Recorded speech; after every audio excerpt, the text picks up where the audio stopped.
Hello student, in the last class जो Hess's law के basis पे सेकंड प्रॉब्लम हो गया था and then last problem that is on the basis of Hess's law that is calculate the standard enthalpy for the following reaction at 298 Kelvin. The reaction is H2B4O7 plus H2O gives 4HBO2, and for this reaction you have to determine the value of del H0, the standard enthalpy of reaction, by using these three reaction. ये तीन reaction का use करके आपको ये reaction की del H की value निकालना है. सेम प्रॉब्लम, बस जो कल के या उसके पहले के प्रॉब्लम में जो बताया था, ये equation required thermochemical equation is already given. अब ये इक्वेशन ऑलरेडी दिया है तो ये तीन इक्वेशन का यूज करके आपको ये इक्वेशन लाना है. तो जो कल मैंने स्टेप्स बताए थे, अगर रिएक्टेंट साइड में जो रिक्वायर्ड रिएक्शन में अगर जो भी रिएक्टेंट्स होगा या प्रोडक्ट होगा अगर सेम साइड में है तो इक्वेशन ऐड करना है, और अगर अपोजिट साइड में तो इक्वेशन सब्सट्रैक्ट करना है. कोएफिशिएंट सेम है तो मल्टीप्लाई करने की जरूरत नहीं. अगर कोएफिशिएंट जो चाहिए वो नहीं है तो आपको मल्टीप्लाई करना पड़ेगा. अब एक एक स्टार्ट करते हैं. ये तीन रिएक्शन है, ये तीनों का यूज करके इक्वेशन लाना है. सबसे पहले main reactant H2B4O7 required reaction, और जो तीन रिएक्शन है किसमें दिख रहा है आपको? थर्ड रिएक्शन में H2B4O7 है. सबसे पहले देखो सेम साइड में कोएफिशिएंट सेम है या अलग है? कोएफिशिएंट भी सेम है, 1 1, तो उसका मतलब मल्टीप्लाई करने की जरूरत नहीं. सेम साइड में, इसलिए इक्वेशन नंबर 3 ऐड करना है. इतना बस ध्यान में रखो, ये इक्वेशन प्लस करना है और मल्टीप्लाई करने की जरूरत नहीं. H2B4O7 H2B4O7 same side, no coefficient same, and therefore equation number 3 add करना पड़ेगा. देन अब सेकंड रिएक्शन चेक करो. H2 को छोड़ दो, ये मेन प्रोडक्ट HbO2 4HbO2. अब इसमें कहां पे चेक करो? HbO2 B2O3 HbO2 ये किसमें प्रेजेंट है? सेकंड रिएक्शन में. लेकिन फिर से प्रोडक्ट साइड में चाहिए, इसमें भी प्रोडक्ट साइड में तो प्रेजेंट है, लेकिन कोएफिशिएंट चेक करो. इसका कोएफिशिएंट 4 है, इसका कोएफिशिएंट 4 नहीं है, लेकिन सेम साइड में, तो फिर से ये प्लस करना है. ब्लड इंटू 4, ये इक्वेशन को आपको 4 से मल्टीप्लाई करना पड़ेगा, क्योंकि 4HbO2 क्या है? यहाँ पे एक ही HbO2, तो पूरे इक्वेशन को 4 से मल्टीप्लाई करो. प्रोडक्ट साइड में चाहिए, प्रोडक्ट साइड में है तो ऐड करना. ये दो इक्वेशन को ऐड करना है, लेकिन सेकंड इक्वेशन को 4 से मल्टीप्लाई करना है. इतना क्लियर है. एंड अब और क्या चाहिए? बाकी जो H2 को छोड़ दो, H2 तो है इधर, तीनों इसमें. अब बाकी जो रिएक्टेंट्स है आपको नहीं चाहिए. इसको अगर आप 4 से मल्टीप्लाई करोगे तो यहां पे हो जाएगा 4H3BO3. अगर ये 4H3BO3 है, इसमें तो नहीं है. जो चाहिए वो हिसाब से, कुछ जो नहीं चाहिए वो रिएक्टेंट्स या प्रोडक्ट को कैंसिल भी होना चाहिए, भी ध्यान में रखना है.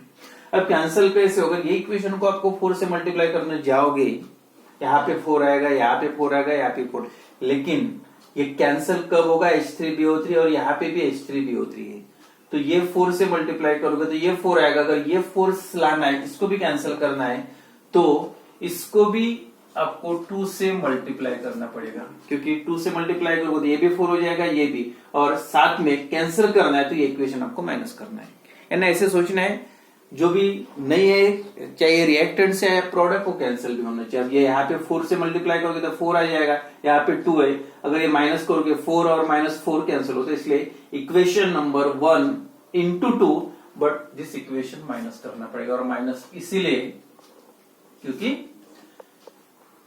ये कैंसिल होना चाहिए. आप ये माइनस करोगे तो जैसे B2O3, यहाँ पे भी B2O3, 2 से मल्टीप्लाई करोगे तो ये 2 हो जाएगा, तो ये भी कैंसिल होगा. तो जो रिएक्टेंट चाहिए वही हिसाब से, कुछ कैंसिल भी होना चाहिए वही हिसाब से, और सभी की वैल्यूज गिवन है डेल एच की। इसको आप नंबर दे सकते हैं 1, डेल एच 1, डेल एच 2 और this one is del H 3। तो इसका मतलब क्या हुआ देखो, ये सबसे इंपॉर्टेंट 4 इंटू इक्वेशन 2 प्लस करना है, plus equation 3 minus 2 into equation 1। अब अगर ऐसे करके देखोगे तो आपको डायरेक्टली इक्वेशन मिलेगा। देख लेते हैं।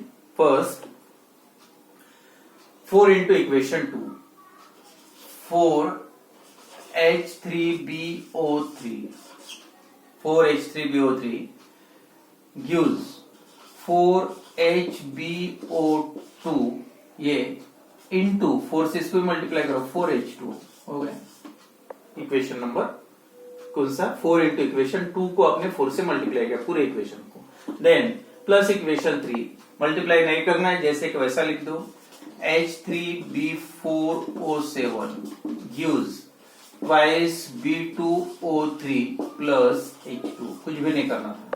एंड लास्ट वाला इक्वेशन 1 को आपको 2 से मल्टीप्लाई करना है, साथ में माइनस, मतलब ये माइनस है, 2 से मल्टीप्लाई करोगे तो 2 इंटू 2 यहाँ पे आ जाएगा 4H3BO3 gives, इसको भी 2 से मल्टीप्लाई 2B2O3 और यहाँ पे 2 से मल्टीप्लाई करोगे तो 6H2, 2 into 3, 2 into 3 6H2 and then इसको ऐड करो, मतलब ये माइनस करना था, ये भी माइनस हो जाएगा, ये भी माइनस और ये भी माइनस।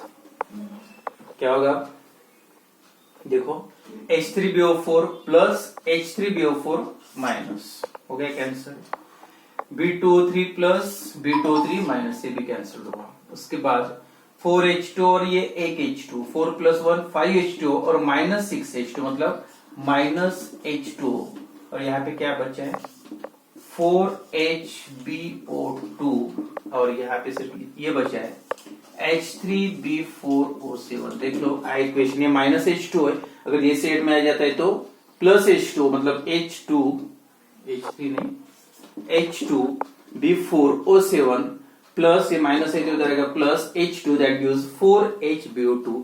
तो ये जो फर्स्ट पार्ट था रिएक्शन का बैलेंसिंग, एंड सेकंड पार्ट में भी सेम करना है जैसे आपने ये इक्वेशन के साथ किया था, अब सेम ऑफ वैल्यूज के साथ करना है।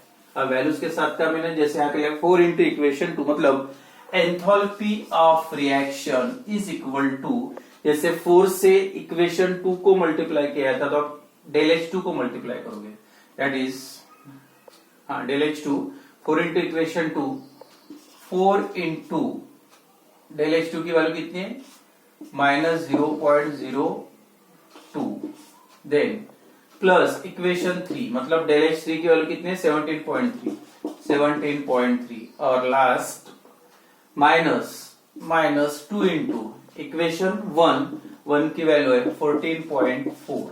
अब सॉल्व करो, इसको 4 से मल्टीप्लाई करोगे तो आएगा माइनस 0.08 प्लस 17.3 और ये माइनस इसका डबल 28.8, माइनस 0.08 और ये दोनों का एडिशन आता है माइनस 28.88 प्लस 17.3। अब ये दोनों का एडिशन, ये दोनों का एडिशन आएगा दैट इज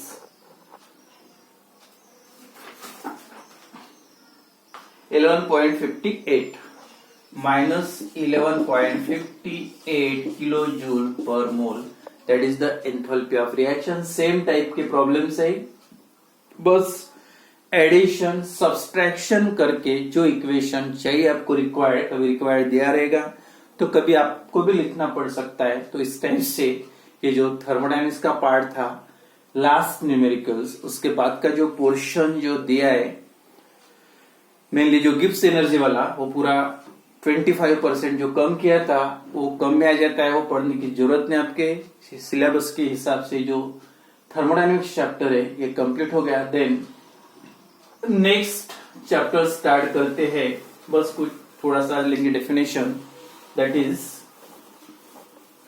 इलेक्ट्रोकेमिस्ट्री,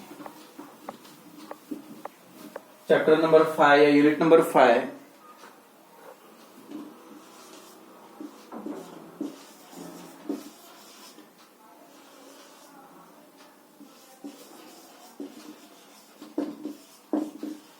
इलेक्ट्रोकेमिस्ट्री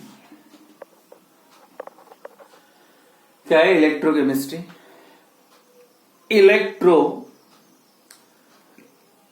सबके लिए फैमिली ऑफ नेम है ये। Electro, electricity, electric current, resistance, conductance, ये सभी नाम से आपने सुने होंगे इसके पहले। एंड देन जो बचा हुआ हाफ पार्ट क्या लिखा है? केमिस्ट्री। अब सेकंड आता है इलेक्ट्रिसिटी।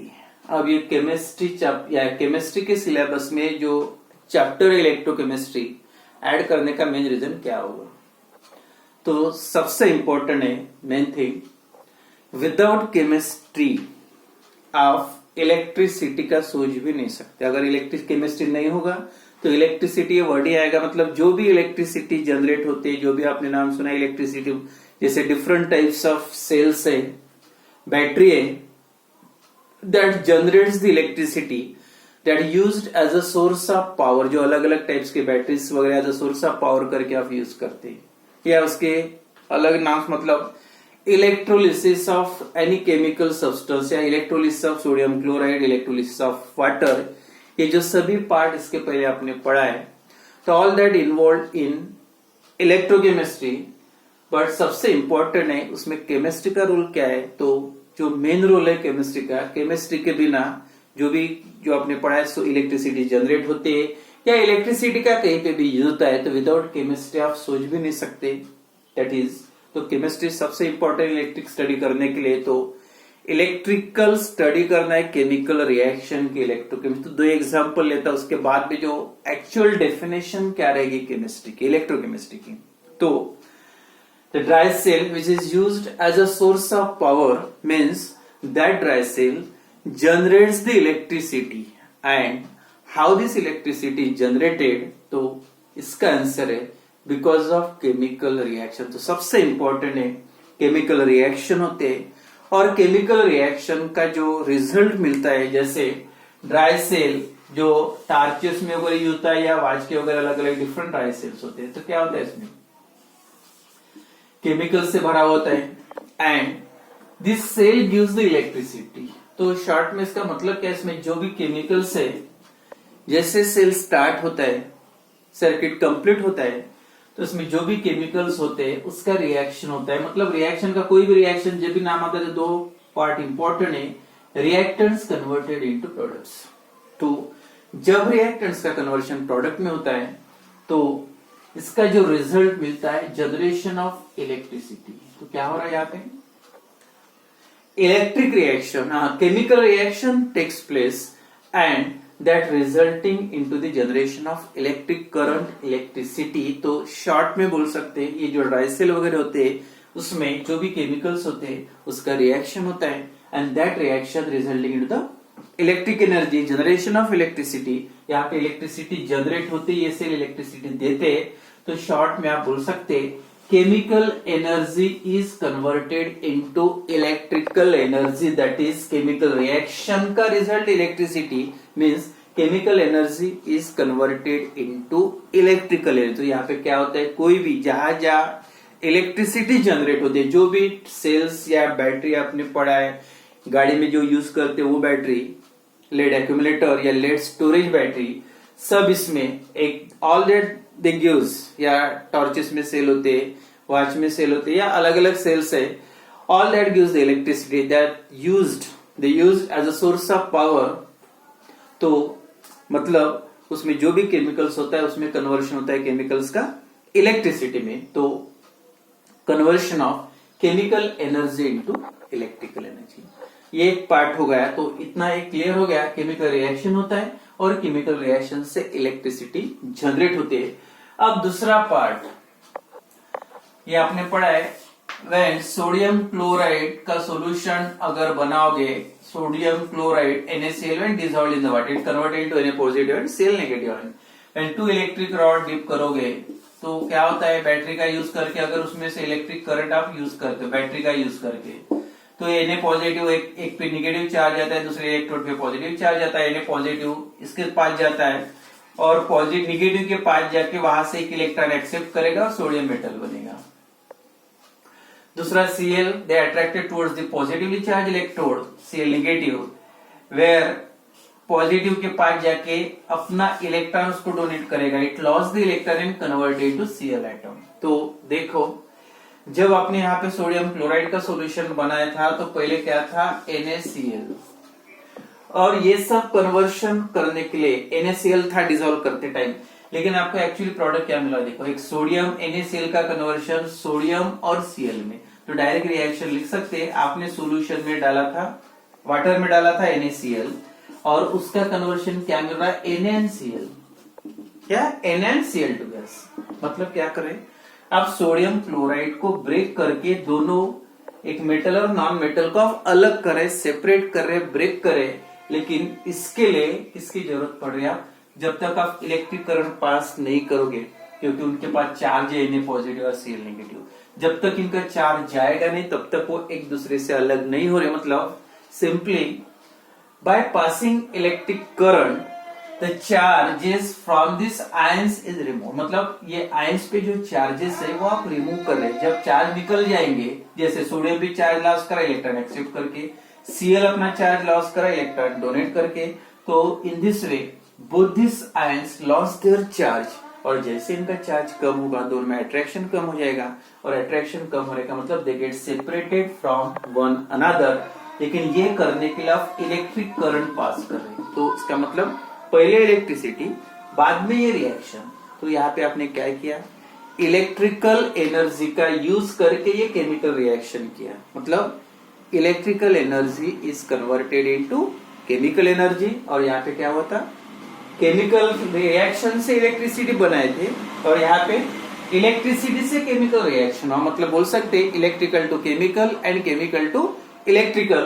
तो this type of interconversion takes place in this chapter, that is electrochemistry. Means last, the definition is a branch of chemistry that deals with the interconversion of chemical energy and electrical energy. तो electrical और chemical energy का interconversion, that is conversion of electrical to chemical and chemical to electrical. Next part next period में पढ़ेंगे। Thank you.